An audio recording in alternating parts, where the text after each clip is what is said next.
ભરૂચના શક્તિનાથથી શ્રવણ ચોકડી સુધીના આઇકોનિક રોડ ઉપર દબાણ હટાવવાની કામગીરી બાબતે વિવાદ જોવા મળી રહ્યો છે. સ્થાનિકોએ વિરોધ દર્શાવી કામગીરી બંધ કરાવી દીધી હતી.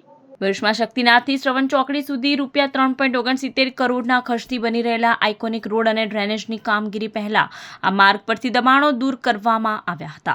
રોડ માર્જિનથી 15 મીટર સુધીના વિસ્તારમાં કરવામાં આવેલા દબાણો થોડા સમય પહેલા દૂર કરવાની કાર્યવાહી હાથ ધરવામાં આવી હતી, પણ દબાણકર્તાઓએ દબાણો સ્વેચ્છાએ દૂર કરવાની ખાતરી આપી હતી.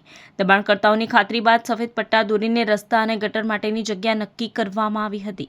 વહીવટીતંત્રની દબાણ હટાવવાની ઝુંબેશ દરમિયાન અમુક દબાણો પર તંત્રે બુલડોઝર ફેરવી દીધું હતું, જ્યારે 10 મકાન અને દુકાનધારકોએ સ્વયં પોતાની મિલકતો તોડીને તંત્રને સહકાર આપ્યો હતો. જોકે અગાઉના માર્કિંગથી આશરે 3 ફૂટ બહાર ફરીથી નવું માર્કિંગ કરીને ખોદકામ શરૂ કરાયું હતું.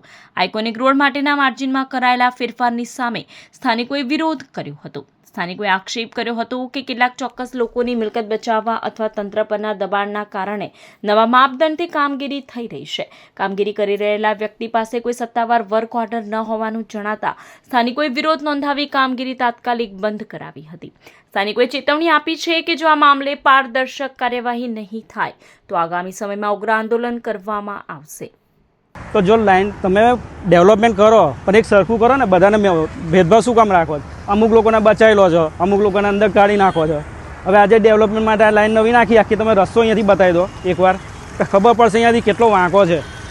હવે એ લોકો કોઈ જોતા જ નથી, સીધું ઘર પાસે તોડી અને પછી ટર્ન મારીને અમુક લોકોને બચાવીને આગળ નીકળી જાય. એવું ના ચાલે. અને આગળથી મુક્તિનગરના ઘણા બધા ઘરો તોડી નાખ્યા છે આ જ તંત્રએ. પણ સ્વામિનારાયણ મંદિર એને જે લાઈન આપેલી એને લાઈનની બહાર બનાવે, આજે પણ ત્યાં ઊભું છે. એટલે મને તો એવી માહિતી મળી છે કે સ્વામિનારાયણ મંદિરના સ્વામીજીએ કોઈએ ઉપર ફોન કરેલો છે અને ઉપરથી ફોન નીચે આવેલો છે અને નીચે હલચલ મચી ગઈ છે અને આખો પ્લાન ચેન્જ થઈ ગયો છે. અમારા શોપિંગની આજે આખી કિંમત ઝીરો કરી નાખી એમણે તોડીને.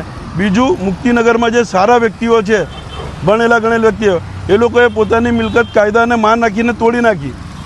અને એક અન્ય ધાર્મિક સ્થળ આવે છે એને તોડવા વગર આખી જગ્યા અને લાઈન ચેન્જ કરી નાખી. એ કેટલું યોગ્ય છે?